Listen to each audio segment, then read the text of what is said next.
જય સોમનાથ, જય શ્રી કૃષ્ણ બધાઈને.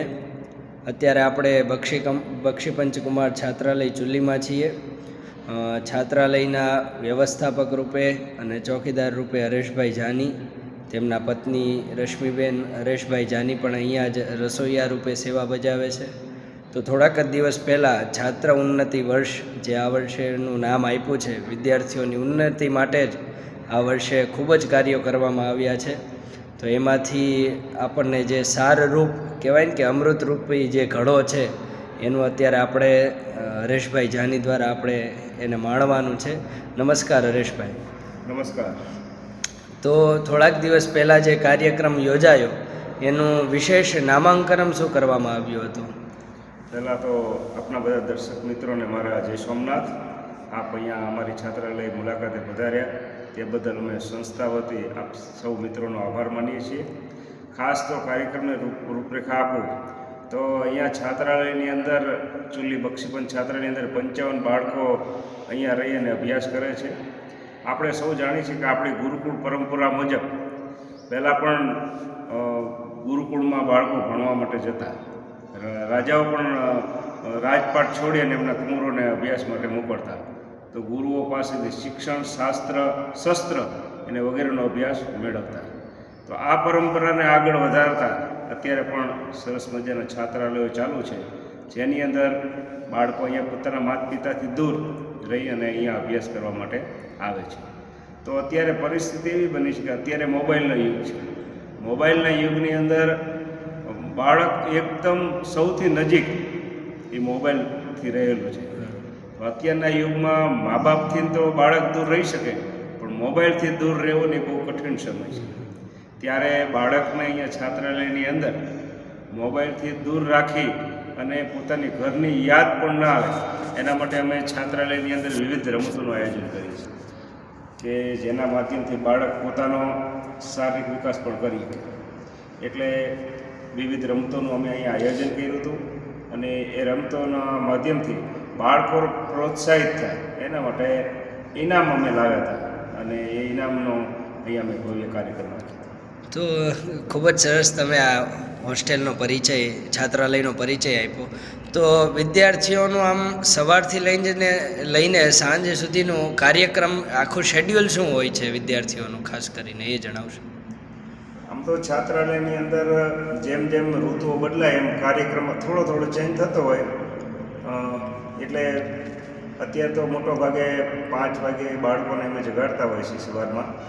અને કેમ કે બ્રહ્મ મુહૂર્ત હોય, બાળકો નહીં ધોઈને ફ્રેશ થઈ અને છાત્રાલયની સફાઈ કરતા હોય અને છાત્રાલયની સફાઈ કરી અને અહીંયા યોગનું સુંદર મજાનું કાર્ય ચાલુ છે. સૂર્ય નમસ્કાર એ અમારે શિક્ષક ગઢવી સાહેબ કરી છે, તે આવે છે. તે નિત્ય 6:30 એ બાળકોને નિત્ય સૂર્ય નમસ્કાર કરાવતા હોય અને પછી 7 ને 10 મિનિટના જેવો સમય હોય, બાળકોને સુંદર મજાનું ગરમા ગરમ નાસ્તો અહીંયા પીરસવામાં આવે. નાસ્તો કરી અને 7:20ની આસપાસ બાળકો સ્કૂલે જવા માટે જાય છે. ત્યારબાદ 1:10 મિનિટે બાળકો સ્કૂલમાંથી છૂટે છે અને ત્યારે સુંદર મજાનું ભોજન કરી 1:30 વાગ્યાની આસપાસ, 1:30ની આસપાસ બાળકો સુંદર મજાનું ભોજન કરી અને અડધી-પોણી કલાક જેવો બાળકો ફ્રેશ થાય અને ત્યારબાદ 2 વાગ્યાની આસપાસ બાળકોને હોમવર્ક માટે અમે અહીંયા નીચે સુંદર મજાનો હોલ બનાવ્યો છે. એ હોલની અંદર બાળકો બધા સમૂહમાં હોમવર્ક કરે છે.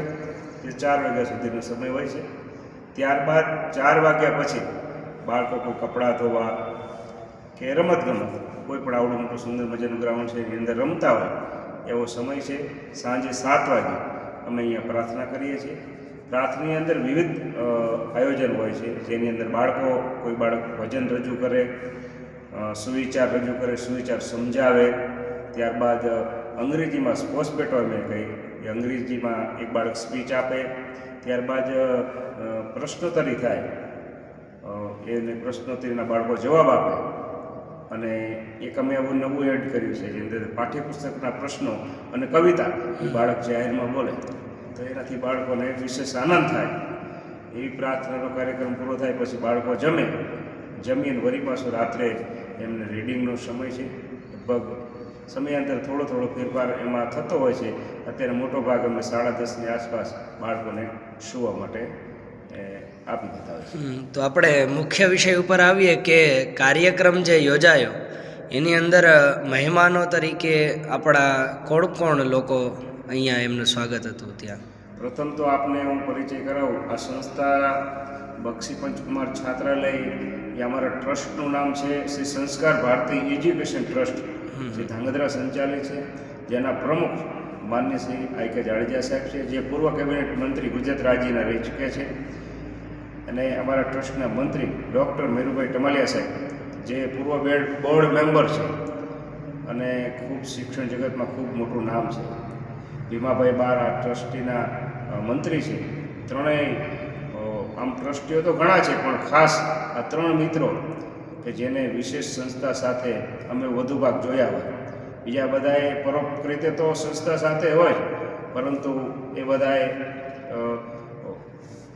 બહુ મોટા કાર્યક્રમો હોય તો અહીંયા આવતા હોય છે. પરંતુ આ 3 મિત્રો અમારા સંસ્થાના મેન સંસ્થાપકો છે, અને એમની ખૂબ સુંદર મજાની ભાવના છે કે ગરીબ ઘરના બાળકો અહીંયા રહી અને અભ્યાસ કરે. એવા ડૉક્ટર મેરુભાઈ ટમાલિયા સાહેબ અમારા કાર્યક્રમના મેન મુખ્ય મહેમાન હતા. ત્યારબાદ ભીમાભાઈ બાર, ત્યારબાદ ગાજણવાવ હાઈસ્કૂલના આચાર્યશ્રી પધાર્યા હતા, માલવણ હાઈસ્કૂલના આચાર્યશ્રી પધાર્યા હતા, ત્યારબાદ ભગવતધામ ગુરુકુળના આચાર્યશ્રી પધાર્યા હતા, ત્યાર સજ્જનપુર હાઈસ્કૂલના આચાર્યશ્રી પધાર્યા હતા, ત્યારબાદ વસાડો હાઈસ્કૂલના આચાર્યશ્રી પધાર્યા હતા. વસાડો હાઈસ્કૂલમાંથી 2 શિક્ષકો પણ પધાર્યા હતા. અમારા ચુલ્લીના આચાર્ય શ્રી ઘનશ્યામભાઈ પટેલે આ મહેમાનોને આમંત્રણ આપવામાં ખૂબ સારી મહેનત કરી હતી, અને ચુલ્લીનો અમારો સ્ટાફ તો હર હંમેશ અમારી સાથે જ હોય. અને ખાસ આ છાત્રાલયનો મુખ્ય હેતુ બાળકોના વાલીઓ છાત્રાલયના એ બધાએ દંપતીઓ સાથે અહીંયા પધાર્યા હતા. જી, ચલચિત્રના વિડીયોના માધ્યમથી અમે જોયું હતું કે માતા પિતાનું પણ પૂજન અહીં કરવામાં આવ્યું. તો એ વિચાર કઈ રીતે આપના મગજમાં આવ્યો કે માતા પિતાનું પૂજન કરીએ, અથવા તો એનો મુખ્ય હેતુ શું હતો એ વિશે થોડુંક જણાવો. માતા પિતાનું પૂજનનો વિચાર એ રીતે આવ્યો કે આપણે વર્તમાન સમયમાં જોઈએ છીએ તો બાળકો માતા પિતાથી દૂર રહેતા હોય. તો છાત્રાલયમાં રહેતા હોય ને એ બાળકોને અમે વક્તૃત્વ સ્પર્ધાનું આયોજન કર્યું. તો એની અંદર પહેલાં અમે એવું આયોજન કર્યું, તમે બોલો, તમને જેવો વિચાર હોય ને, તમને વિષય ગમે એવો વિષય ઉપર તમે બોલો, પછી એમાંથી આપણે વિષય પસંદ કરશું. તો વધુ ભાગના બાળકો માતા પિતા વિશે બોલતા હતા. ગીત ગાવાનું કહીએ તો માતા વિશે બોલે, પિતા વિશે બોલે. તો એના વિશેષ અમે એમને પૂછ્યું કે તમે વધુ ભાગ આવા ગીતો કેવી રીતે પસંદ કર્યા? ત્યારે એમને કહ્યું કે અમે માતા પિતાથી ખૂબ દૂર રહી છીએ, ત્યારે અમને માતા પિતાની ખૂબ યાદ આવતી હોય. અને સાથે સાથે છાત્રાલયમાં રહી છે ને તો હવે અમને માતા પિતાની કિંમત પણ સમજાણી. ગામમાં હતા ત્યારે કિંમત સમજાણી નહોતી, હવે અમને કિંમત સમજાણી કે માતા કોણ છે, પિતા કોણ છે. કારણ કે અમે કપડાં ધોવા જતા હોય ને તો અત્યારે અમે કપડાં મેલા કરી તો કપડાં અમારા મેલા થાય, અમે ધોતા હોય તો અમારા હાથ દુખવા માંડે. તો અમને મનમાં એવો વિચાર આવે કે જ્યારે હું નાનો હોઈશું ત્યારે કપડાં ધોતો મેલા કરતો હોઈશું તો મારા મમ્મીને કેવા હાથ દુખતા છે. ત્યારે મને મારી માતાની કિંમત સમજાય. અને અહીંયા અમે રહેતા હોય તો અમારે કોઈ પણ વસ્તુ ખૂટી હોય, મારા પિતાને અમે ફોન કરી તો પૈસા હોય કે નહીં, અમારા પિતા ગમે તે વ્યવસ્થા કરીને અમને નાસ્તા મોકલી દેતા. એટલે વિશેષ મને એવું થયું કે બાળકોને માતા પિતા પ્રત્યે તો ખૂબ પ્રેમ છે, તો આપણે માતા પિતાનું પૂજન કરી અને દીકરાઓ અને માતા પિતા આપણી સંસ્કૃતિની ધરોહર પ્રથમ પૂજીએ. આપણે માતા પિતા કીધા, ગુરુને પ્રથમ. તો એ એવો વિચાર આવ્યો હતો, એ કાર્યક્રમ રાખ્યો. અને વિદ્યાર્થીઓને વિશેષ એનો ફીડબેક રૂપે કે એમને તમને શું પ્રત્યે ઉત્તર આપ્યો કે નહીં, આજે માતા પિતાનું પૂજન કરીને એમને કેવી અનુભૂતિ થઈ, એ વિશે વિદ્યાર્થીઓનો શું વિચાર હતો? અમે માતા પિતાનું પૂજન કર્યું ત્યારે ખરેખર અમે આ કાર્યક્રમ કર્યો ત્યારે અમને આટલો બધો સારો ભાવ મળશે એવું નહોતો ખ્યાલ. પણ ખરેખર જ્યારે દીકરાઓ એમના માતા પિતાનું પૂજન કરતા ત્યારે ભાવુક દ્રશ્ય દર્શાવે. એક બાજુથી દીકરાઓની આંખમાંથી આંસુ અને એક બાજુ માતા પિતાની આંખમાં પણ આંસુ. કારણ કે દીકરાઓ માતા પિતાનું પૂજન કરે ને એની અંદર 2 પ્રશ્ન બને કે દીકરાઓને જો એના માતા પિતાની કિંમત સમજાણી હોય ને તો સામે આવેલા માતા પિતા પણ કદાચ એના માતા પિતાને ન માનતા હોય તો એ પણ એને જીવનમાં એ બોધ મળી ગયો કે મારો દીકરો જો મારી માતા પિતા તરીકે આટલી રિસ્પેક્ટ કરતો હોય તો મારે પણ મારા માતા પિતાનું આવી રીતે માન સન્માન રાખવું જોઈએ.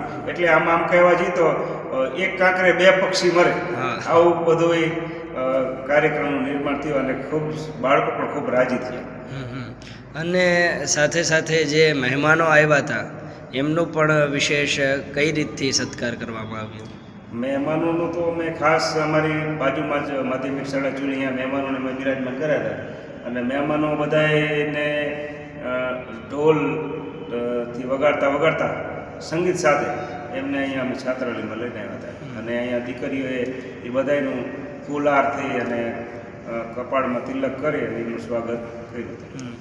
અને આ કાર્યક્રમ કરવાનો મુખ્ય હેતુ શું રહ્યો કે જેનાથી જાણે કે કોઈ પણ કરતા હોય આપણે કાર્ય તો એનો મુખ્ય હેતુ હોય છે કે અમારા પિતરો રાજી થાય, એવી રીતે તમારો આમાં શું હેતુ હતો? આમાં મુખ્ય હેતુ અમારો એ હતો કે બાળકોને એવી રમતને એવું તો આપણે સ્પર્ધા તો રમાડી દીધી, પરંતુ હમણાં જ 3-4 વર્ષ પહેલાં મારા પિતાજીનું અવસાન થયું. જે અહીંયા જીવિત હતા ત્યારે પણ અહીંયા અવારનવાર છાત્રાલયના કાર્યક્રમમાં હાજર રહેતા.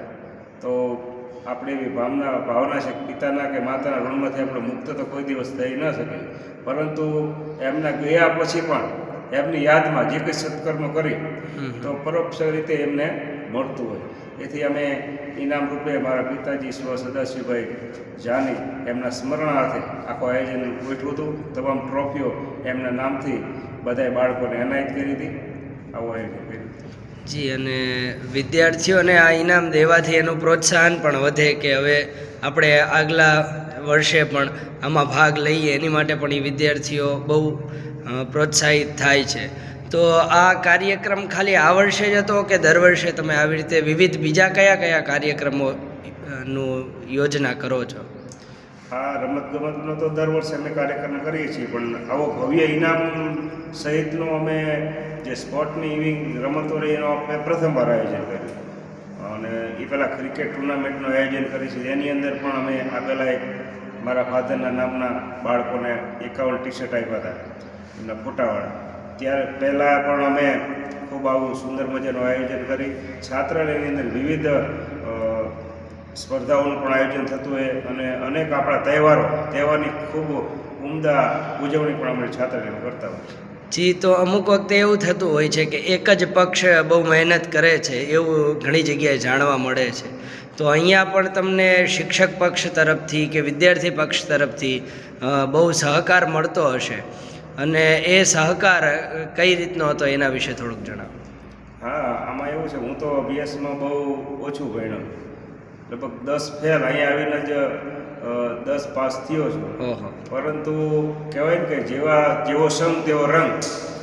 એટલે આ શિક્ષણ જગતમાં આવવાથી મને 10મા ધોરણમાં પાસ થવાની પ્રેરણા મળી અમારા શિક્ષકો દ્વારા. ખાસ મહેશભાઈ નાગા સાહેબ અને દેવજીભાઈ, પ્રવીણસિંહભાઈ, આ ઘનશ્યામભાઈ, આ બધાના સંપર્કમાં આવ્યો તો એમને મને શિક્ષણનું મહત્ત્વ સમજાવ્યું કે ભાઈ તમે નરેશભાઈ 9 પાસ હો, 10મું પાસ કરી નાખો. મેં કીધું મેં 7 ટ્રાય આપી પણ પાસ થતો નથી અને હવે મને એવી રુચિ નથી. પણ છતાં મને પ્રોત્સાહિત કર્યો કે ના તમે પરીક્ષા આપો, તમે પાસ થઈ જશો. તો પછી હું 3 વિષયમાં ફેલ હતો એટલે મેં ધીમે ધીમે પરીક્ષા આપી, એક વિષયમાં પાસ થતો ગયો અને એવી રીતે આ શિક્ષકોની ખૂબ સપોર્ટ મળ્યો. જ્યારે પણ કાર્યક્રમ હોય ત્યારે અમારો શાળા પરિવાર, શિક્ષક મિત્રો ખૂબ સાથ અને સહકાર આપતા હોય છે.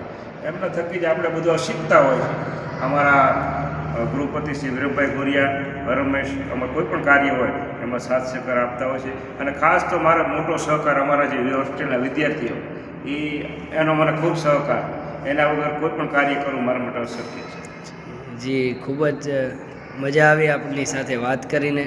અને બીજું કાંઈ વિશેષ જો તમારે જણાવવું હોય તો તમે જણાવી શકો છો. ના, આપે અહીંયા અમારી છાત્રાલયની મુલાકાત લીધી, અમને પણ ખૂબ આનંદ થયો. તમારા દર્શક મિત્રોને પણ બધાને હિત કરી અને હું જય સોમનાથ, અને ફરી વાર આવી મુલાકાત લેતા રહેશો. જય સોમનાથ. જય સોમનાથ.